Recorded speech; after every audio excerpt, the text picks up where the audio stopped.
மதுரை திருவாப்பிள்ளையார் கோயில் செல்லூருங்க. இவன் அடிபட்டு எதனால் ஆச்சுன்னு எனக்கு தெரியல. பட் 2 டேஸ்க்கு முன்னாடி எனக்கு செல்டருக்கு அப்பா சொன்ன வீடியோ அனுப்பியிருந்தார். ஓகே, நான் ரெஸ்க்யூ பண்ணுவோம் அப்படின்னு சொல்லிட்டு பிளான் பண்ணியிருந்தேன். இது கொஞ்சம் சாதாரண ப்ராசஸ் இல்லைங்க ரெஸ்க்யூங்கிறது. அதுக்கடுத்து மெடிசன்ஸு, ஃபுட்டு, அது போக மற்ற ஏதாவது டிசீஸ் இருக்கான்னு செக் பண்ணணும், குவாரண்டைன் பண்ணணும், இல்லாட்டினா மற்ற பிள்ளைங்களுக்கு பரவிடும். இது பெரிய ப்ராசஸ்ங்க ரெஸ்க்யூ ப்ராசஸ்ஸு செல்டரில் கொண்டு போகிறோம்னா.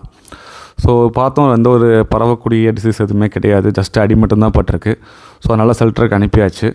ஸோ இனி இருக்க போகிற காலத்தில் அவருக்கு ஃபுட்டு எல்லாமே ப்ராப்பராக கிடைக்கும். பார்ப்போங்க எந்தளவு ரெக்கவர் ஆகிறாருன்னு. இன்னொன்று, டிசம்பர் மந்த்து 15 ரெஸ்க்யூ அந்த இது போட்டிருக்கேன் இல்லையா டீட்டெயில்ஸு. இதில் பார்த்தீங்கன்னா எனக்கு வந்த கால் மட்டுமே 60-70 கால் வந்திருக்கும் ரெஸ்க்யூ மதுரையில் மட்டுமே. பட் 15 தான் ரெஸ்பான்ஸ் பண்ண முடிஞ்சிச்சு. ஸோ மற்ற பிள்ளைங்களுக்கெல்லாம் இதுக்கு சொல்யூஷனுங்கிறது நிறைய பேர் உருவானா மட்டும்தான் முடியுமே தவிர வேறு எதுவும் கிடையாதுங்க.